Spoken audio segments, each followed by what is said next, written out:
그거 외에도 좀 유전적인 성향을 가진 부인과 암에는 어떤 종류가 또 있어요? 생리를 한 번도 빠짐없이 계속했다. 맞아요. 아기를 한 번도 안 낳고 그 사람은 오히려 안젤리나 졸리가 될 거예요. 그렇죠. 테스트를 하라고 이제 설명 동영상을 봤는데 이거 안 하면 안 돼.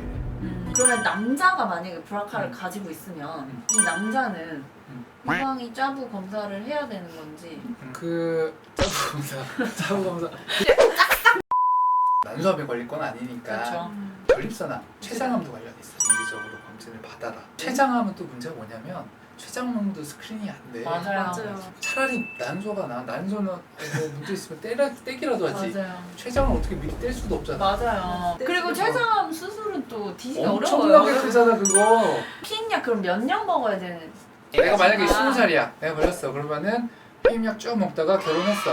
그러면 피임약 딱 끊고 애기 딱 낳고 애기 다 낳았으면 다시 피임약 먹다가 이제 그만할 건데 그러면 이제 낳을 때 가장 적절하고 꼭 해야 되는 그걸 이제 40세 정도 브라카 원투 이상이 있는 사람들에서 난소암 예방을 위해서 피임약을 먹는 거는 피임약 자체가 유방암 위험성을 약간 올릴 수는 있지만 난소암 예방 효과가 워낙 탁월하기 때문에 그 환자 전체적으로 봤을 때는 사망률을 낮추는 효과가 있다. 맞아요. 그래서 강력하게 권장한다라고 그쵸. 돼 있어요. 네. 그 얘기는 산부인과 의사가 한 게 아니라 맞아요.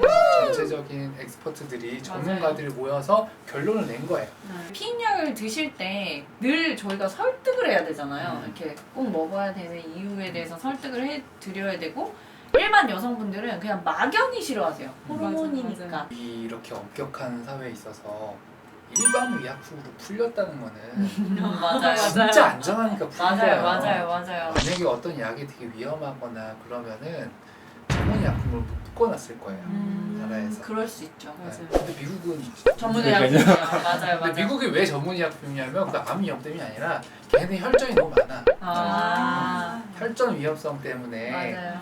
그 전문으로 묶어놨고 우리랑 반대야. 응급 거기 맞아요. 응급 피임약이 일반 약을 일반 살 수 약품. 있는 거고 네. 흡연율도 확실히 외국이 서양이 훨씬 맞아요. 높으니까. 근데 중국도 응급 피임약은 약국에서 살 수 있대요. 중국은 심지어 피임약 배달도 돼요.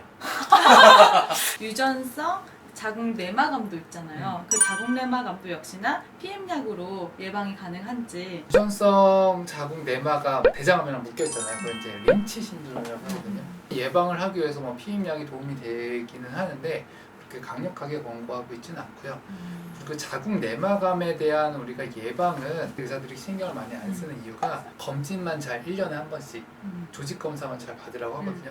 왜냐면 자궁 내막은 조직 검사하기가 너무 쉬워요. 잠깐요, 잠깐 뻐근해요 한 다음에 빨대 같은 거 딱 뽑고 탁 뽑고 그냥 뭐 맞아요. 10초 만에 끝나기 때문에. 맞아요. 그리고 자궁 내막암은 난소암보다 증상이 조금 빨리 나타나거든요. 그치. 피가 나잖아요. 피가 나잖아. 네, 맞아요. 질출혈이 있으면 그냥 빨리 병원을 좀 오셨으면. 맞아. 그렇게 오셨는데 근데 이거 내막 검사 초음파 보고 뭐 내막 검사 해봐야겠다 그러면 No. 안 하겠다고 하시면 정말 좀 답답해요. 어쩌라고 네. 이런 느낌이죠. 자궁 내막암이 폐경 전에는 있을 수 있지만 그렇게 흔치는 않고 폐경 후 자궁 내막암은 일단은 질출혈이 거의 대부분 있으니까 맞아요. 병원만 빨리 오시면 맞아. 진단도 빨리 되고 그런 식으로 빨리 오신 분들을 보면 이제 일기거든요. 어, 스스로 그냥 단순히 자궁만 떼면 돼. 맞아. 당신 이걸로 안 죽어요 라고도 얘기할 수 있는 맞아요. 경우예요. 폐경 후 질출혈 환자 중에 10명이 있다 그러면 대부분 한 7, 8명은 건조해서 약간씩 미치는 거 그 대부분이고 10명 중에 2명은 이제 암인데 그거를 확실하게 이제 검사할 수 있는 조직법 검사가 있으니까 맞아요. 그거를 거부하지 말고요. 초음파 보고 그리고 요즘에 이제 초음파 급여도 됐잖아. 맞아요. 10년 전에 난소암이었는데 완치가 잘 되셨다. 지금 잘 살아 계신다. 근데 그 10년 전에 난소암이 걸리셨으면은 유전자 테스트 안 받으셨을 수도 있어요. 그렇죠. 근데 그 당시에는 사실 우리 의사들도 브라카 유전자에 대해서 검사를 권하지 않고 그냥 지나가는 적도 꽤 많아요. 난소암의 생존자분이시다 라고 한다면은 보험적이 안 된다 하더라도 그 테스트를 받아서 브라카나라든지 유전성 유방 난소암 관련 유전자가 있는지 확인을 받으셔야 돼요. 어떤 유전자가 있는데 그 유전자 이상이 있을 때 해야 되는 리스트가 딱 정해져 있어. 맞아요. 뭐 미리 예방법도 다 나와 있어. 맞아요. 그러면 우리가 의사들도 이 테스트를 권할 수 있는데 그거 나와도 뭐 어쩔 수 있는 게 없어요. 검사도 없고 아무것도 할 수 있는 게 없어. 그러면은 사실 그거 알아서 뭐해. 맞아요. 근데 그런 사람도 있어요. 정말 유방암들이 이모도 있고 다 많아. 테스트를 했는데 다 정상 나왔어. 당연히 그 딸도 일반인만큼의 위험도. 위험도는 아닐 거 아니에요. 우리가 이 검사가 다 완벽한 게 아니니까 우리가 모든 유전자를 다 보는 건 아니잖아요. 그렇죠. 그리고 유전성이라고 해도 유전성이 있고 가족성이 있는데 유전성은 정말 어떤 확실한 유전자가 밝혀진 거. 가족성은 유전성도 그 유전자도 관련하지만 다른 이제 사회 경제적 요인, 시기라든지 환경적 요인이랑 복합돼서 나오는 이제 그 질환들도 있거든요. 그건 이제 가족성이라고 하는데 가족성 같은 경우일 수도 있기 때문에 테스트가 음성이라고 해도 가족력이 충분히 있다면은 검진을 좀 더 자주 잘. 받으셔야 되고요. 유전성 유방암이 아니더라도 유방암 환자분들은 유방이랑 난소랑 자궁 내막은 형제라고 생각하거든요. 맞아요. 그래서 브라카1, 2 유전자 뮤테이션 있을 때 자궁 내막암도 좀 올라가긴 해요. 그럼 예방적으로 자궁까지 떼야 되는 거 아니냐 그런 논의도 있긴 해요. 자궁 때문에 우리가 호르몬 치료할 때 에스트로겐만 쓸 수 있잖아요. 그렇죠. 호르몬 치료가 에스트로겐과 프로게스테론이잖아요. 유방암 위험성을 높이는 건 프로게스테론이란 말이에요. 자궁이 없다. 그럼 프로게스테론 안 써도 되거든요. 그렇죠. 그러니까 호르몬 치료를 훨씬 더 안심하고 할 수 할수 있다는 있다. 장점이 있어요. 유방암 환자분들한테 산부인과 검진을 얼마에 한 번씩 받으시는 게 좋다고 개인적으로? 개인적으로 타모시펜을 먹고 있다라고 한다면은 뭐 1년에 한 번? 유방암 환자분들 타모시펜 많이 먹거든요. 네 맞아요. 옛날에 5년 먹었는데 요즘 한 10년씩 먹고 맞아요. 있어요. 쉽게 말해서 유방에서는 호르몬 억제 작용을 하는데 자궁에서는 호르몬처럼 작용을 한다. 맞아. 그래서 타모시펜을 먹으면은 자궁 내막 두께가 좀 두꺼워질 수도 있고 출혈이 생길 수도 있고 자궁 내막암 위험을 한 2배 정도 올린다고 해요. 이거 외래에서 보다 보면 자궁 내막 진짜 두꺼운 사람도 있어요. 타모시펜 먹어서.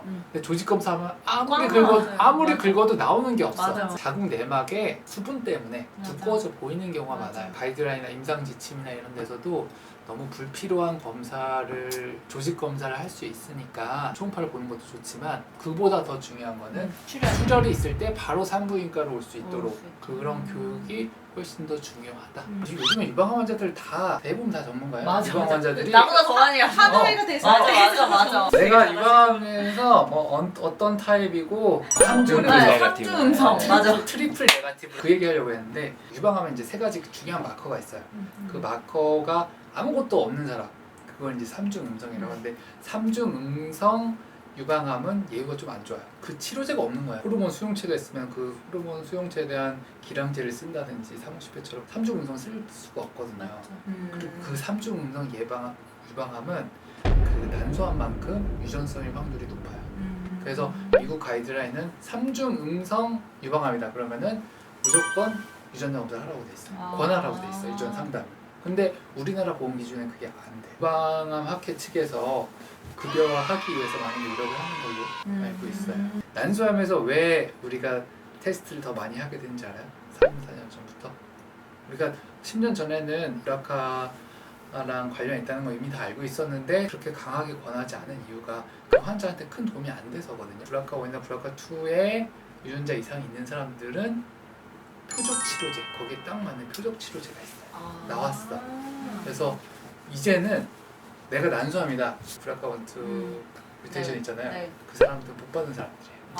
그 표적 치료 오히려. 해야 되니까 와. 그 사람들은 그 유전자가 병을 일으키는 기전을 역으로 이용해서 효과를 나타내는 표적 치료제가 개발되어 있고 그 표적 치료제가 얼마나 팬시하냐면 난소암의 재발률을 절반으로 줄여줬어요. 가격은 가격 비싼데 먹을 가치가 있다. 훨씬 더 가치가 있죠.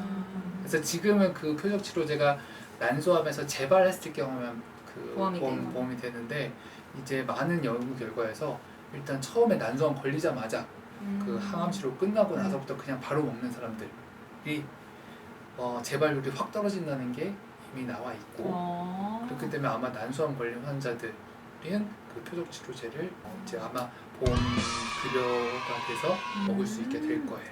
연수 강좌를 가면은 표적 치료제 얘기가 많이 나오는데 이제 진짜 관심에서 너무 멀어져가지고 완전 안 보니까 너무 안 보니까 그리고 제가 진짜. 뭔가 그거에 대해서 설명해드릴 일이 진짜 없으니까 이렇게까지 그 표적 치료 우리가 지금까지 썼던 항암제는 이 항암제가 들을까 말까 이런 걸 어떤 검사를 테스트를 통해서 확인하고 그 항암제를 쓰지 않잖아요. 확률적으로 이 약에 반응이 있을 확률이 몇 %니까 이 약 써보자 이런 식으로. 근데 표적 치료제 시대에서는 각 표적 치료제마다 어떤 테스트의 양성을 보이는 환자에서 그 약을 쓰게 된단 말이에요. 자기에 딱 맞는 표적 항암제가 있다는, 치료제가 있다는 뜻이고, 그런 마커 중에 하나가 브라카예요. 그렇기 때문에 우리가 이제 몇 년 전부터 브라카 테스트를 관심을 갖고 환자한테 적극적으로 하게 되고, 거의 대부분 난소암 환자들은 그 테스트를 받고 있어요. 표적 치료제로 그거 했었거든요. 토세 음. 했었는데 진짜 솔직히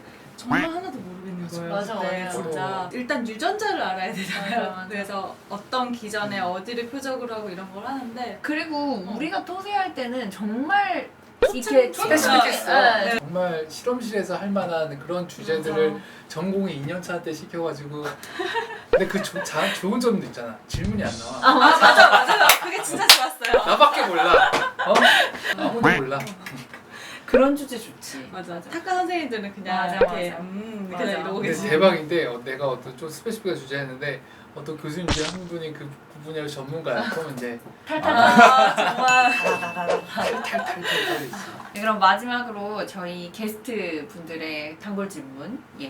브라카 유전자를 가지고 계시거나 아니면 가족분들 중에 유방암이나 이런 유전이 좀 잘 되는 암을 가지고 계셔서 걱정하고 계신 분들 한 말씀. 알겠습니다. 유전암이라고 한다면은 그 유전자가 있을 때 여러 가지 암을 만들 수가 있잖아요. 그 각 거를 다 다뤄야 되느냐? 그럴 수는 없어요, 사실. 각 병원에 보면 좀 큰 병원 같은 경우는 유전암 클리닉 같은 것들이 개설되어 있어요. 가게도도 정확하게, 그리고 병의 가능성이 있을지, 어떤 테스트를 받는 게 좋을지 말지, 그 테스트는 어떤 테스트를 받는 게 좋을지, 그런 것들을 정확하게 정보를 적응해 주실 수 있는 클리닉을 찾는 게 더 도움이 될 수도 있어요. 그리고 사설 유전자 검사도 있어요. 그냥 회사한테 돈 내고 자기 테스트 받을 수도 있어요. 근데 유전자 검사는 지금까지 설명한 대로 정말 고려할 게 너무 많아요. 임상적으로 영향을 미치느냐 안 미치느냐, 암을 올리느냐, 얼마나 올리느냐, 거기에 대한 예방법이 있느냐 없느냐 고려할 게 너무 많거든요. 그러니까 그런 거를 일반 회사에서 하는 거는 추천하지 않아요. 궁금하시면 유전암 클리닉 가셔서 충분히 상담받고 거기에 맞는 치료를 받는 게 좋고요. 또 하나는 산부인과에서 하는 가장 강력한 예방수단, 난소 난관 절제잖아요. 그 수술 정말 간단하거든요. 똑딱이잖아요. 10분 만에 똑딱이에요. 10분. 물론 이제 전신 마취 해야 돼요. 전신 마취 해야 되고 하는데 배꼽에 구멍 하나만 구멍 뚫어요. 하나만 뚫어요. 아주 간단한 와우. 수술이니까 그걸로 난소암의 위험성을 99% 낮출 수 있다. 그리고 그 수술 하더라도 호르몬 치료 하면 된다. 맞아요. 이게 진짜 맞아요. 중요한 포인트인 것 맞아요. 같아요. 호르몬 치료를 할 수 있다. 네네네, 맞아요. 보람의 암 유전 클리닉 있네. 이제 오. 그러니까 올해 이제 6월 달쯤부터 가동이 될 거고 그때 유전암 클리닉도 보람의 병원에 열 거예요. 유전암 클리닉을 열면 아마 내가 하시겠죠?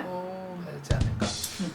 계속 쉽게 브이로그 찍으러. 또 불러줄 거잖아. 그럼요. 여기 와서 내가 얘기할게. 그 전에 오시면 오늘 하실 말이 없어. 오늘도 저희에게 저는 진짜 재밌었거든요. 오늘 되게 오랜만에 그 부인 종양의 자세한 성공. 얘기를 들으니까 너무 재밌는데 선생님께서 계속 촬영하는 내내 되게 걱정하셨어요. 우리 주민 여러분들은 관심 없을 것 같은데 이러시면서 되게 걱정하셨는데 저는 주민 여러분들이 재밌게 보셨을 거라고 확신합니다. 여러분들이 원하시는 주제들이 되게 많으실 거예요. 부인종양의 전문가들의 얘기를 듣는 게 이렇게 쉽지 않기 때문에 저희 댓글창에 김태훈 선생님과 함께 했으면 좋겠다 싶은 주제들을 남겨주시면 저희가 또 선생님을 모시고 좋은 컨텐츠로 찾아뵙도록 하겠습니다. 선생님 오늘도 감사합니다. 감사합니다. 지금까지 우리 동네 산부인과였습니다. 와!